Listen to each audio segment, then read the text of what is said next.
Just remember, it took the nation's most prominent, lucrative sports league a long time to get this tangled up, so it won't get itself untangled overnight. The case that led to the Supreme Court striking down the federal ban on sports gambling had always shown a harsh light on the NFL's contradictions involving betting. The light was harsher on it than on the other entities that joined to fight to protect the ban, the other major sports leagues and the NCAA. The sheer size of the NFL, the activity it attracted and the money at stake with it made that understandable. But so did what many of the case's supporters saw as its hypocrisy, or, at least, its fairly obvious conflicts. The consensus appears to be that, eventually, the NFL will enrich itself from this in multiple ways while framing it all in ways that assure the game's integrity won't be any more threatened than it is now. The message being spread now is the NFL has been preparing for this for a while, since before the Supreme Court agreed to take the case. It's a necessary message in light of how long ago the NBA openly embraced the notion of sports betting, looking once again like the more progressive operation compared to its far larger, more established counterpart. America's bet against sports gambling was always loser. Before the NFL settles into this new world, then, it has to reconcile with the old one, in which it had a definition of its sports integrity, while those fighting it in court saw a different one. Just since New Jersey first started fighting back in 2014 against PAPSA, the federal law that prevented states from getting involved in sports betting, the NFL has twisted itself into knots over several issues. Fantasy football. It has been the exception to federal laws for decades. The league, its broadcast partners and everyone else has found a path to not only accommodate it, but use it to expand their viewership.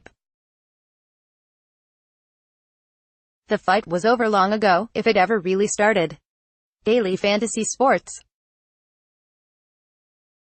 3 full seasons have passed since daily fantasy crashed headlong into every sport, none more visibly than the NFL, which again defined it as legal and acceptable just like in conventional fantasy. The states that challenged their legality changed their tunes long ago. London Games.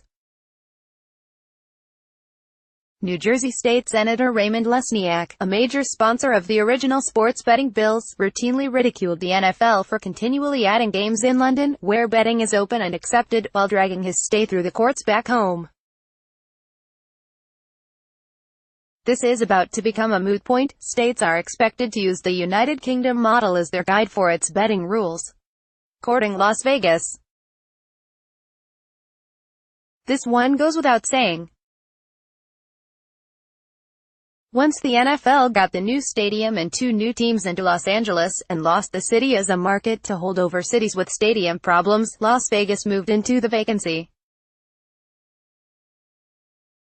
It took little time for the owners, led, as in the Los Angeles situation, by the Cowboys' Jerry Jones, to recalibrate their feelings about parking a franchise in the middle of America's gambling capital.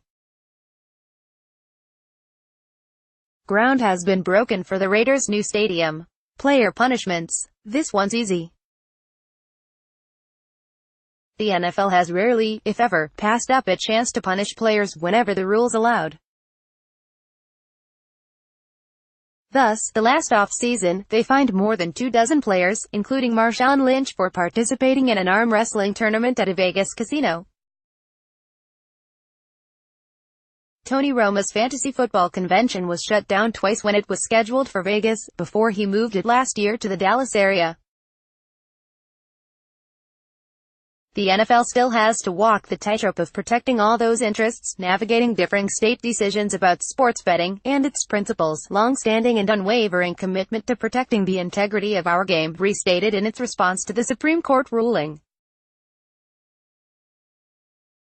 The idea that they will, in their words, call on Congress again, this time to enact a core regulatory framework for sports betting builds intrigue for yet another league appearance by Commissioner Roger Goodell or another high-ranking official, before lawmakers who know how often the NFL has been exposed in similar situations previously.